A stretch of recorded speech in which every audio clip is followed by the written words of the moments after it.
Queridos irmãos, que alegria estarmos na casa do Senhor nesta noite para aprendermos mais da Sua palavra, para oferecer a Ele o culto que Ele é devido. Hoje, culto com departamento feminino, mas o pastor vai trazer a palavra. Nós tentamos algumas irmãs para vir nos ajudar hoje de outras cidades aqui próximo, mas infelizmente não conseguimos e ficou muito em cima para a gente agendar algumas das nossas irmãs, mas como elas já estão sendo avisadas com um mês de antecedência, né? Então, no mês que vem, queridas irmãs, Deus abençoe vocês. E já foi lembrado aqui que quando falamos de irmãs, não estou falando só das casadas, né? Glória a Deus. Abra sua Bíblia outra vez no texto de Marcos, capítulo 5, que já foi lido nesta noite, mas eu quero reler o texto para nossa meditação e para reavivar a nossa memória sobre aquilo que a palavra de Deus tem a nos falar nesta noite. Evangelho segundo escreveu Marcos, capítulo 5, verso 25 em diante. Eu peço que você depois, por gentileza, deixe a sua Bíblia aberta para irmos acompanhando aquilo que o texto tem a nos falar. Diz assim: estava ali certa mulher que havia 12 anos vinha sofrendo de uma hemorragia. Ela havia padecido muito nas mãos de vários médicos e gastado tudo o que tinha, sem contudo melhorar de saúde.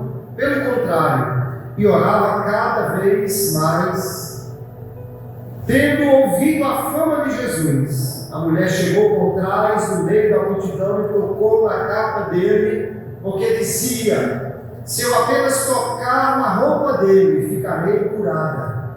Logo a hemorragia estancou e ela sentiu no corpo que estava curada daquele mal. Jesus, reconhecendo imediatamente que dele havia saído o poder, virando-se no meio da multidão, perguntou: quem tocou na minha roupa? Os discípulos responderam: o Senhor está vendo que a multidão o aperta e ainda pergunta: quem me tocou? Ele, porém, olhava ao redor para ver quem tinha feito aquilo. Então a mulher, amedrontada e trêmula, ciente de que lhe havia acontecido, veio, prostrou-se diante de Jesus e declarou-lhe toda a verdade.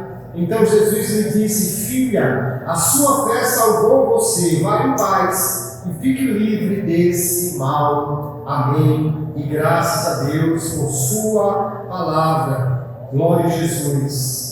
Há certas coisas, queridos irmãos e irmãs, que nós julgamos tão importantes, que nós não queremos perder de jeito nenhum, nem devemos perder. Há coisas que são tão necessárias para nós, que quando nós perdemos outras coisas, mas não perdemos isso, nós ficamos até aliviados. Alguém, por exemplo, pode ter a lembrança agora do ditado que diz: vão-se os anéis, ficam os dedos. E geralmente usamos esse tipo de ditado para falar exatamente de alguém que teve uma perda, mas a perda não foi daquilo que era o mais importante. Alguém pode ter passado por um assalto, mas não foi ferido, permaneceu saudável, não foi machucado, e ele está dizendo: perdi, mas não perdi o principal. Alguém pode perder um veículo num acidente de trânsito, mas sair dali ileso, sem nenhum machucado, e ele diz: perdi, mas não perdi a coisa mais importante. Alguém pode perder a sua casa, levada pela enxurrada ou alguma coisa assim, mas saiu com vida, tirou toda a família. Ele diz: perdi, mas não perdi a coisa mais importante. Quando a gente perde algo, mas preserva aquilo que de fato é essencial, isso é uma vitória para nós. Agora, imagine você poder recuperar aquilo que perdeu. No texto que lemos, veremos hoje, nós vamos ver o encontro de Jesus com uma mulher, com uma história de muitas perdas. Nós vamos ver que essa mulher perdeu muito, mas ela não perdeu a coisa mais importante que ela precisava preservar. E iremos aprender que mesmo diante de muitas perdas, quando nós preservamos aquilo que garante o nosso relacionamento com o Senhor, nós poderemos não só estar bem, como esperar até mesmo a restauração daquilo que foi perdido. O que essa mulher perdeu? Quais foram as suas perdas? E o que é o mais importante que ela não perdeu? A primeira coisa que a Bíblia nos diz, essa mulher perdeu a sua saúde. Ela estava enferma há muito tempo. 12 anos de uma história de enfermidade, com uma doença crônica que não tinha cura, que nenhum tratamento resolveu. Ela tentou vários médicos. O texto é claro dizendo aí que ela gastou tudo o que tinha com muitos médicos. Só se nós estivéssemos lá para saber que tipo de tratamento essa mulher tentou. Talvez chás, talvez banhos, talvez algum tipo de extrato animal ou vegetal. Naquele tempo não tinha ainda a medicina que tem hoje. Quem sabe receitaram tanto chá, tanta planta, tanto raspa disso e daquilo para ela tomar, sentar e não sei o que, ficar com algum tipo de bandagem. E diz o texto que ela tentou muitos tratamentos, e diz, como o texto diz, que ela sofreu com muitos médicos. Podem ter sido tratamentos dolorosos. Era comum na antiguidade utilizar-se tratamentos que eram à base de suga-suga, né? Sanguessuga, à base de injeções ou bandagens com todo tipo de coisa. Além disso, a perda de sangue constante é algo que pode trazer fraqueza, anemia. E se essa perda, essa hemorragia que ela tinha, era por algo que era decorrente de uma alteração ou de uma doença ginecológica, as mulheres certamente sabem muito bem, às vezes alguém é identificado com um cisto, com endometriose, com algum outro problema, e essa perda de sangue é acompanhada de dores, é acompanhada de cólicas, é acompanhada de infertilidade, é acompanhada de outras coisas que poderiam trazer muitos problemas para esta mulher. Imagine uma mulher doente há 12 anos, com um sangramento que não se estancava. E essa luta constante, o fracasso permanente de médico após médico e nada conseguir, pode ter trazido até mesmo um desânimo, um estado de falta de coragem, um estado até mesmo depressivo, de querer desistir de tudo. Esta mulher perdeu a sua saúde física e talvez até emocional, mas ela não perdeu a coisa mais importante. E além da sua saúde, o texto diz que a mulher também perdeu o seu dinheiro, porque diz aí no verso 26 que ela gastou tudo o que tinha. Não dá para saber se ela era rica ou se ela era pobre, mas o que o texto diz é que agora ela não tinha mais nada. Ela gastou cada centavo que tinha. O texto diz que ela perdeu tudo. Talvez as suas economias foram gastas buscando um tratamento. Talvez ela teve que abrir mão de alguma coisa que tinha de riqueza. Se ela era casada, era comum que as mulheres recebessem dotes, geralmente joias ou alguma riqueza. E pode ser que ela tenha gastado todo o seu dote, se ela era casada. tentando curar-se dessa enfermidade e nada aconteceu. Talvez, quem sabe até, ela pode ter pego dinheiro emprestado com alguém.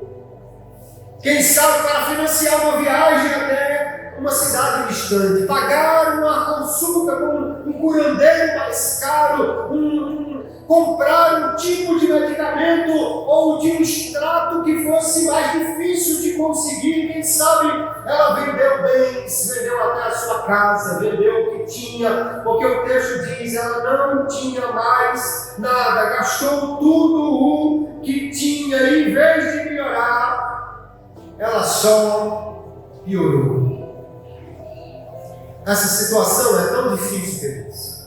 Porque enquanto você está doente e ainda tem recursos, você ainda fica pensando, mas eu vou pagar uma consulta, eu vou comprar um remédio, eu vou viajar até o outro lugar, eu vou procurar. Mas quando você, além de não ter mais saúde, também não tem mais dinheiro, agora você fica numa situação desesperadora.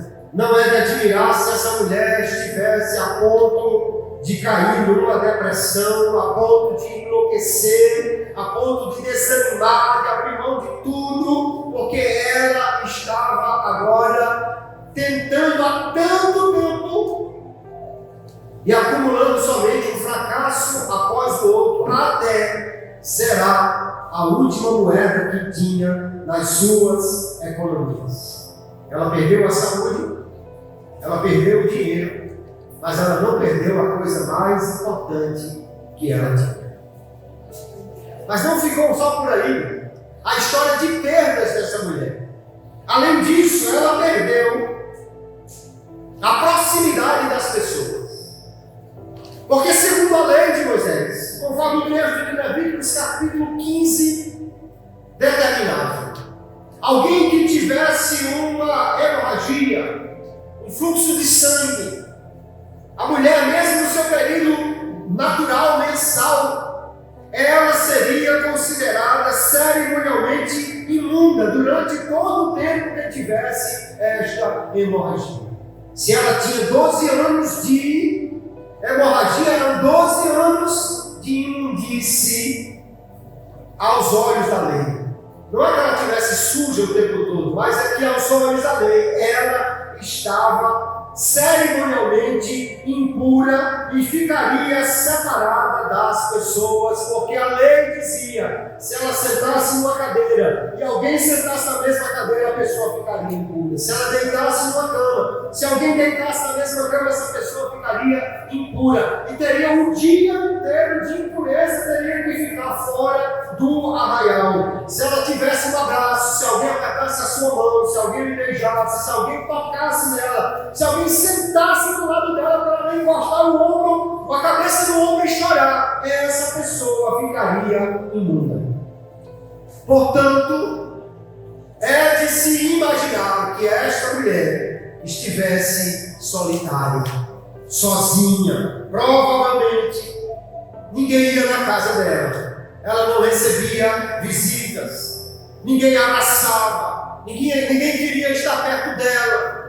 Se ela era casada, o texto não nos diz, o seu marido ou vivia em cômodos diferentes dela, ou já tinha dado o divórcio e devolvido ela à casa de seus pais. Se ela tinha filhos, o texto não diz, eles não poderiam estar com ela, não poderiam estar abraçados, nem deitados junto à sua mãe. Nesses 12 anos, por ela ser cerimonialmente impura, ela não poderia ir à sinagoga, nem poderia sequer entrar no pátio das mulheres do lado de fora do templo para oferecer o seu culto a Deus. Agora coloque-se no lugar dessa mulher. 12 anos doente, agora lisa, sem dinheiro, não tem um amigo, um ombro para chorar, não tem um abraço, não pode nem ir à igreja, não pode ir ao templo, não pode oferecer sacrifícios, não pode nem andar na rua sem que alguém que a reconhecesse, soubesse o seu estado, se afastasse dela, para longe sem querer tocá-la, para não estar contaminado com a sua impureza religiosa, cerimonial. A sua situação é tão terrível que a tradição judaica dizia que as mulheres samaritanas, por serem gente de um povo misturado religiosamente, há escritos rabínicos que dizem que as mulheres samaritanas viviam em menstruação ou em hemorragia a vida toda. É lógico que isso não era verdade, mas isso quer dizer que eles as consideravam imundas todo o tempo. E ainda pior, no texto de Ezequiel, capítulo 36, e o verso 17, Deus usa de uma figura para falar da imundície do pecado do povo, da impureza do povo que estava em pecado. E ele diz assim: filho do homem, quando os da casa de Israel moravam na sua terra, eles a contaminaram com os seus caminhos e as suas ações. Aos meus olhos, Deus diz, o caminho deles era como a impureza da menstruação de uma mulher. Deus está comparando o pecado da nação como uma situação que essa mulher vivia, para nós entendermos o quanto a religião desse tempo a considerava imunda cerimonialmente, símbolo de pecado, símbolo de afastamento. Imagine a mulher que perdeu a saúde, perdeu o dinheiro, perdeu as pessoas mais próximas, estava numa situação tão terrível que Marcos, quando descreve o seu estado, diz que ela padecia muito. O termo que ele usa aqui é uma palavra que poderia ser traduzido por um chicote lhe açoitando constantemente.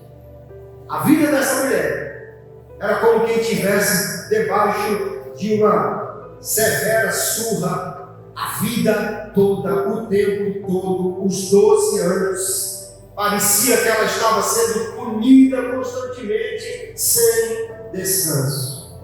Perdeu a saúde, perdeu o dinheiro, perdeu os amigos, mas ela não perdeu a coisa mais importante. E você deve estar perguntando: pastor, afinal, o que é esta coisa mais importante? Esta mulher não perdeu a sua fé. Ela não tinha saúde, não tinha dinheiro, não tinha amigos. Mas o texto diz que ela ouviu falar da fama de Jesus. Um dia, quem sabe, ela estava na janela, chorando. Talvez um dia ela estivesse ali lamentando a sua situação, dentro de casa, vendo as mulheres passar na rua e se pudesse cair lá para conversar com elas. Mas quem sabe, uma dessas mulheres pode ter dito: você ouviu falar daquele que anda curando as pessoas por aí? Você ouviu falar daquele homem que ressuscita mortos, daquele que faz conjugar, daquele que faz paralítico sair saltando? Você ouviu falar deste homem? E naquele dia, provavelmente, um cheiro de esperança invadiu a casa desta mulher. Aleluia! Um cheiro de esperança entrou naquela casa. E ela disse: se eu tocar nas vestes deste homem, se eu tocar apenas na ponta da sua capa, eu ficarei curada. Aleluia! Saúde ela não tinha, dinheiro muito menos, alguém para me acompanhar não tinha, mas ela tinha fé. Ela disse: eu irei ser curada quando eu tocar nele. Como é que a fé surge no coração, queridos? A Bíblia diz, o apóstolo Paulo escrevendo Romanos capítulo 10, o verso 17, porque a fé vem pelo ouvir, e o ouvir pela palavra, pela pregação da palavra de Jesus. Quando alguém fala de Jesus, a fé entra no coração daquele que ouve.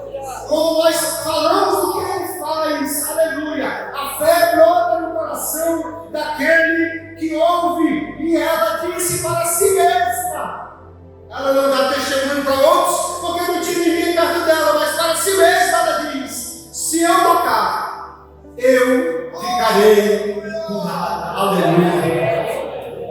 Tem dia, queridos irmãos, que parece que a coisa está tão difícil, que não tem ninguém para nos animar, que você precisa fazer como um salmista no Salmo 42, pegar a sua própria alma pelo gargalo, assim, pelo paletó, pela gola da camisa e dizer: por que estás abatida, minha alma? Espera em Deus, espera no Senhor, porque eu ainda o louvarei. Ele vai fazer, Ele vai resolver, Ele vai agir, aleluia. Espera em Deus. E agora esta mulher, muito provavelmente sozinha, ela vai ao encontro de Jesus. Se você olhar a cena, que contraste, porque Marcos encaixa essa narrativa no meio da caminhada de Jesus para a casa de Jairo. Jairo é o chefe da sinagoga, uma pessoa querida. A mulher é uma rejeitada indesejável. Jairo vem acompanhado de muita gente até Jesus. Aquela mulher veio sozinha. Jairo vem porque ele vai buscar de Jesus um encontro público. Aquela mulher veio escondida por detrás da multidão. Ele vem porque alguém, quem sabe, o levou até Jesus. Ela foi arrastada pela sua fé, mas ela chegou lá. Não importa como alguém venha a Jesus. O importante é que venha, porque se vem a Jesus, Ele tem solução para os problemas que nós apresentamos a Ele. Essa mulher não perdeu a coisa principal, queridos, não perdeu a sua fé. Quem tem saúde pode resolver muitas coisas, porque saúde é um bem precioso.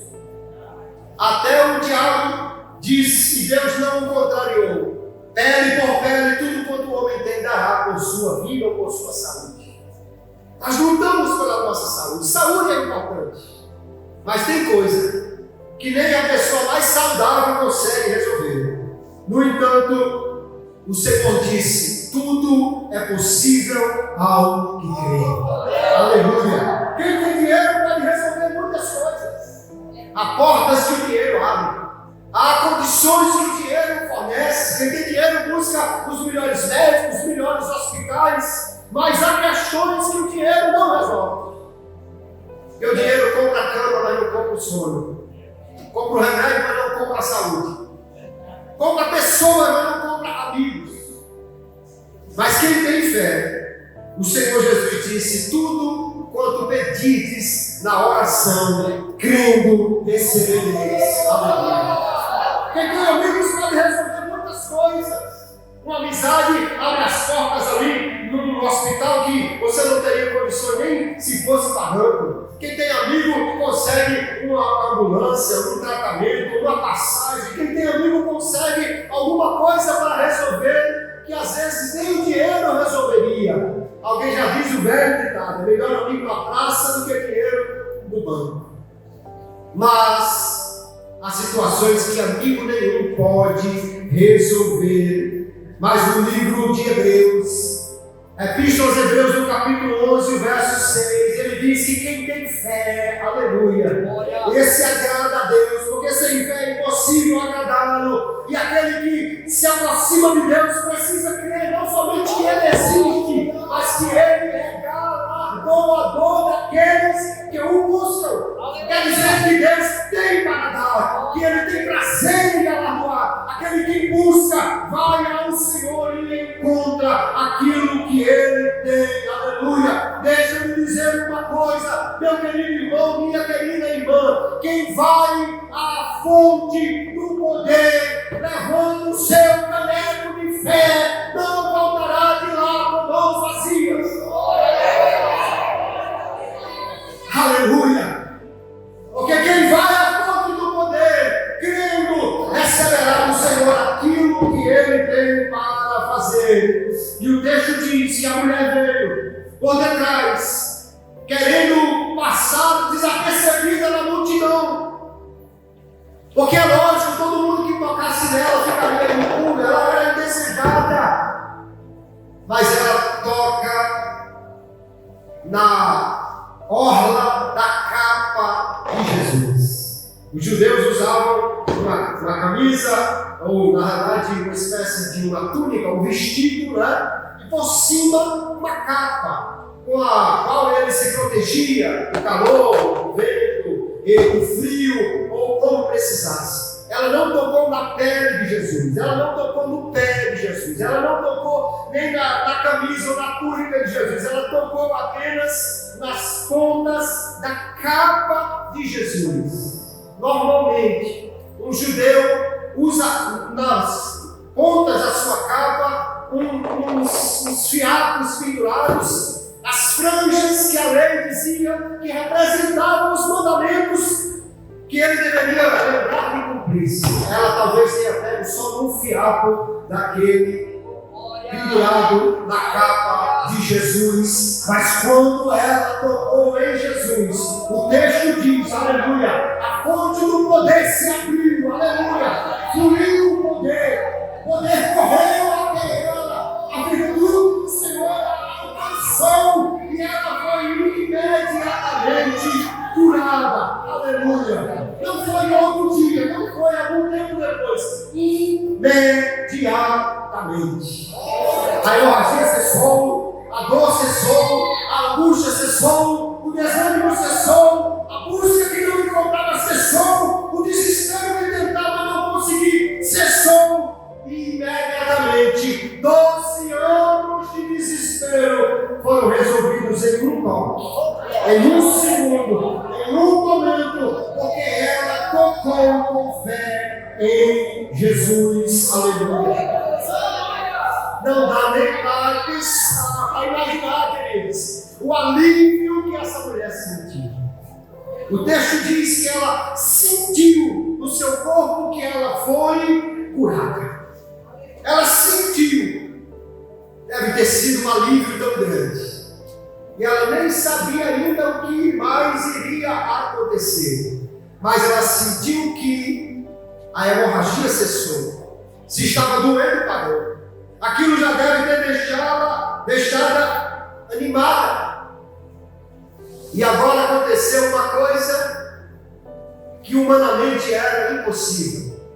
Quando o imundo tocava em alguém, a sua imundície contaminava o que estava puro. Mas Jesus não. Jesus não é contaminado por nada. Aleluia.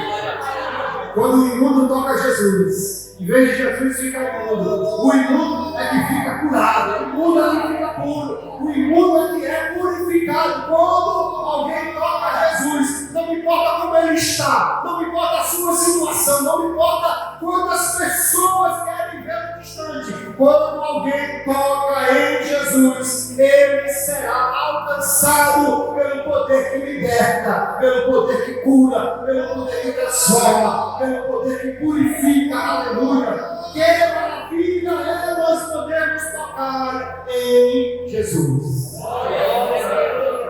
Só que aconteceu uma coisa que ninguém queria, pelo menos que a mulher não queria. Jairo também não queria, certamente. Jesus parou. Jesus parou e começou a perguntar: quem me tocou? Quem tocou em mim? A mulher não queria que Jesus parasse, provavelmente, por quê? Porque ela estava ali escondida.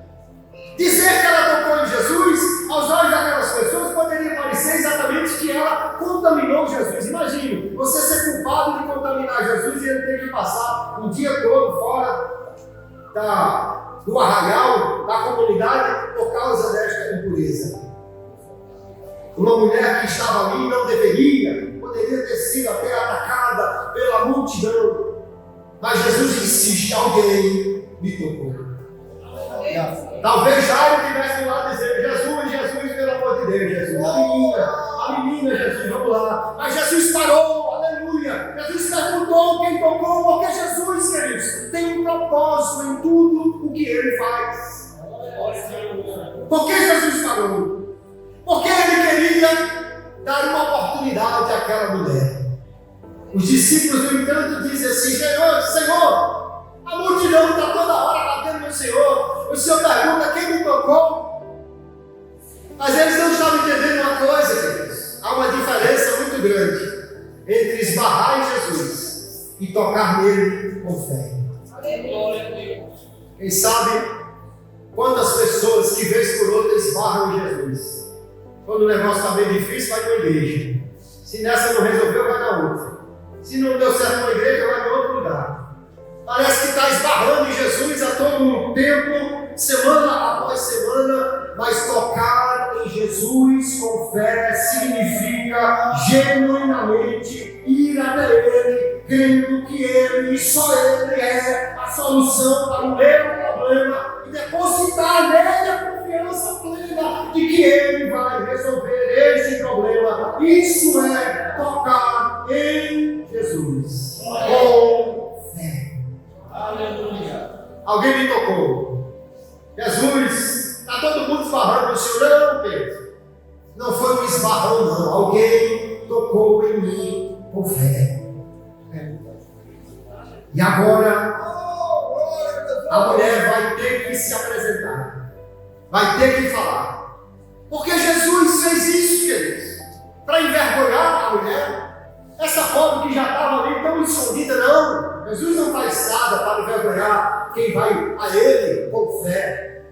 Em primeiro lugar, Jesus perguntou quem tocou para dar a oportunidade àquela mulher de ter um testemunho público da sua cura. Se ela saísse dali escondida, alguém poderia ainda considerar que ela era uma mulher imunda, que ela era uma mulher impura. Até que ela provasse que não tinha mais aquela hemorragia, seria difícil a sua reinserção na sociedade. Mas quando ela confessa, e Jesus diz que ela foi curada desse mal, quem conhecia Jesus já podia dar até um abraço naquela hora da mulher, porque ela já estava plenamente curada, pronta para abraçar, pronta para voltar ao convívio, pronta para ter de novo a sua condição social. Além disso, queridos, essa mulher apenas diz o texto, sentiu que estava curada. Mas só Deus sabe se na sua cabeça ainda não existiam dúvidas. Será que vai voltar? Será que amanhã vai ter de novo? Será que não foi só por um momento? Porque até mesmo quem crê, às vezes é assaltado pelas dúvidas. Mas ela vai ouvir Jesus assim: filha, a sua fé te salvou. Fique livre deste mal. Aleluia. É viu que eu estava dizendo, só foi agora, melhorou agora. Não, Jesus estava dizendo, nunca mais. Você está livre, você foi curada, não vai voltar amanhã, você nunca mais vai ter esse problema. Você foi liberta dessa enfermidade, deste mal. Aleluia. Além disso, ela recebeu uma coisa extraordinária. A única mulher em todos os evangelhos que Jesus chama de filha. Filha. Aleluia. Eu sei por que essa mulher estava precisando desta palavra. Mas Jesus sabe. Quem sabe, talvez até seu pai nunca mais tenha a visitado. Seu pai a expulsou de casa porque não queria conviver com a imundície que ela representava. Quem sabe? O texto não diz. Mas tudo que Jesus faz com propósito.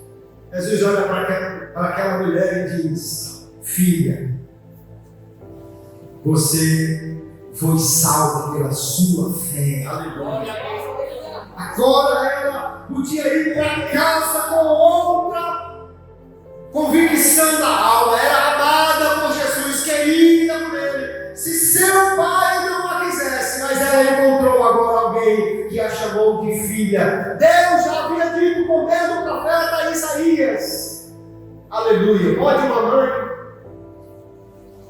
que é mais próxima do que o pai no convívio com os filhos, geralmente. Pode uma mãe se esquecer dos seus filhos, do filho que amamenta, mas se ela esquecer, eu não me esquecerei de ti.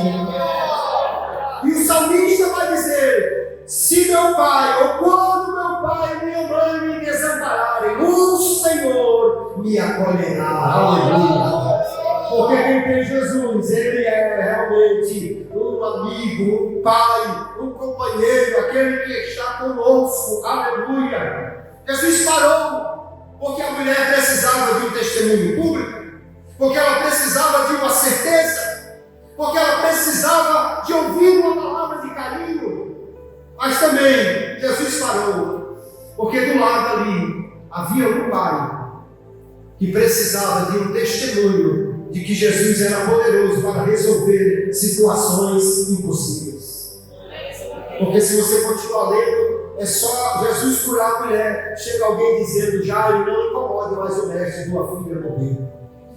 Mas ele tinha acabado de ouvir o testemunho da mulher que foi curada do seu mal de uma forma instantânea por Jesus. Quando você recebe uma bênção de Deus, não se prive de contar esta bênção, não. Porque só Deus sabe quando vai ter alguém precisando ouvir que você diga o que Ele fez, como Ele resolveu, como Ele foi solução, como Ele foi milagre na sua vida. E você precisa contar para que outros sejam também alcançados, revigorados pelo seu testemunho do que Jesus fez na sua vida. A mulher vai para a sua casa agora completamente curada. Agora entenda o que significa a fé. A mulher procurava apenas por uma cura, mas Jesus estava procurando por alguém, por uma pessoa.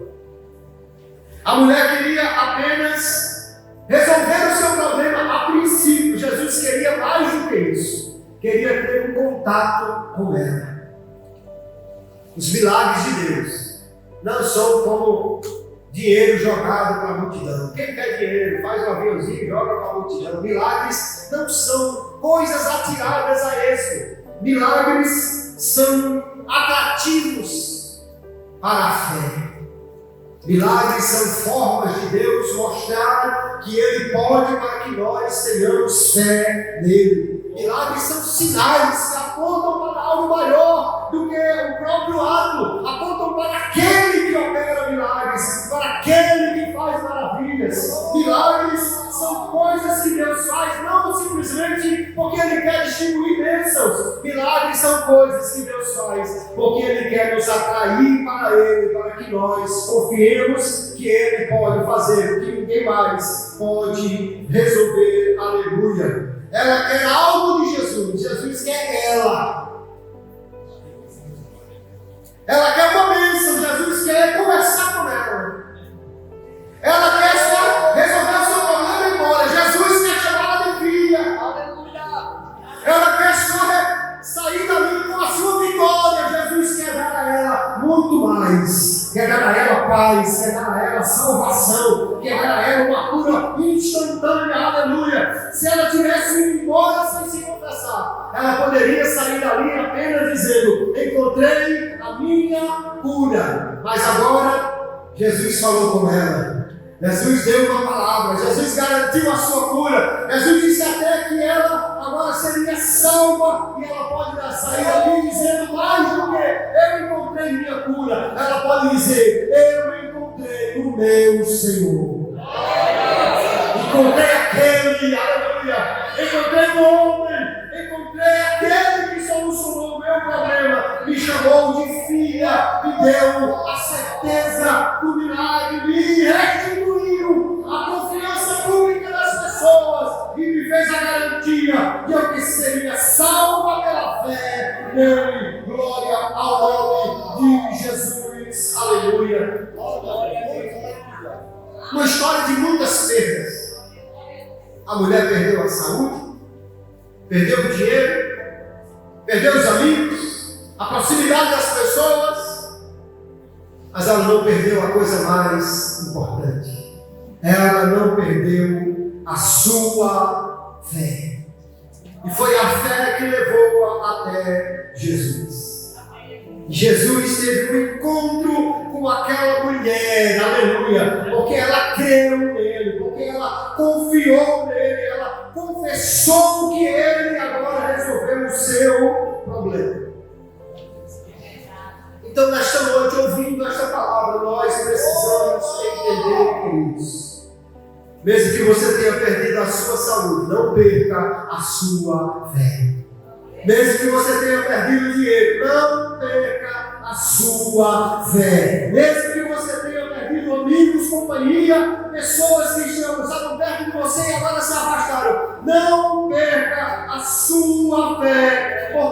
fé é algo que agrada a Deus. E fé não é apenas um momento que você vai fazer um teste para ver se Jesus resolve. Fé é quando nós depositamos nele a nossa confiança e o declaramos como Senhor, como Salvador, como aquele que agora vai caminhar conosco, com quem nós iremos andar. Para que nós possamos ter fé, precisamos conhecer a Jesus. E que bom que você está aqui nessa noite para ouvir a palavra de Deus, porque a fé vem pelo ouvir. E quando nós cremos, o Senhor é poderoso para fazer coisas extraordinárias. Um dia, quando nós morávamos já em Ceará-Mirim, nós pastoreamos lá em Gravatá, mas quando chegamos não havia casa pastoral. Depois é que nós compramos, não tinha um lugar para alugar perto da igreja. Nós alugamos uma casa em Ceará-Mirim, no meio da pandemia, uma situação difícil. E um dia estava assim, aquele dia que sobra muito mês no final do salário. Aquele dia que a situação estava apertada e complicada. Dione foi até o quintal da casa e olhou para cima assim e disse: Jesus, toque no coração do irmão fulano. Ela disse o nome da pessoa, que era uma pessoa amiga nossa que algumas poucas vezes, em 10 anos ele ajudou assim umas 2 vezes a gente. E ela disse: Jesus, toca no coração do irmão fulano, para ele mandar tantos reais. Vou dizer o valor, para ele mandar R$1.000 para a nossa conta, que era o que a gente estava precisando naquele momento. Aí, depois dessa oração, ela saiu, foi resolver alguma coisa, não lembro se foi na igreja, no tempo central, ou resolver alguma coisa. Quando ela estava fora, eu fiquei em casa, trabalhando, produzindo, lendo, estudando, escrevendo, fazendo alguma coisa, e de repente o celular fez assim para mim, plim. E eu digo: o que é que o celular quer? E quando fui olhar o plim do celular, entrou um Pix do irmão fulano, no valor de R$1.000. Quando ela voltou para casa, eu digo: minha filha, vem cá, bota aqui a mão na minha cabeça e diga assim: Jesus, abençoe o teu céu aqui, Jesus. O que é que você está com essa brincadeira? Eu digo: brincadeira não, Jesus ouviu a sua oração. Acabou de entrar um Pix de R$1.000 do irmão fulano que você orou, que você pediu. Aleluia. Fé é a confiança que nós colocamos num Deus que fala por nós, age por nós, luta por nós. Aleluia. Deus é aquele que ouve, aquele que clama a Ele com fé, aquele que vai a Jesus com fé e toca nele com fé. Receberá sempre algo da parte do Senhor. Talvez você tenha esbarrado em Jesus em alguns momentos. Quem sabe você até diz: não, eu sei que Jesus pode até fazer. Mas quando a gente realmente está numa situação que vê que as soluções parecem que todas foram embora, olhe para Jesus e toque nele com fé. Aleluia. Ainda que você tenha perdido coisas, ainda que você tenha perdido amigos, ainda que você tenha perdido posições, ainda que a sua história seja uma história de perda, de afastamentos, de problemas, mas nesta noite ouça: aquele que vai até Jesus e coloca nele a sua fé, receberá aquilo que o Senhor pode fazer por ele.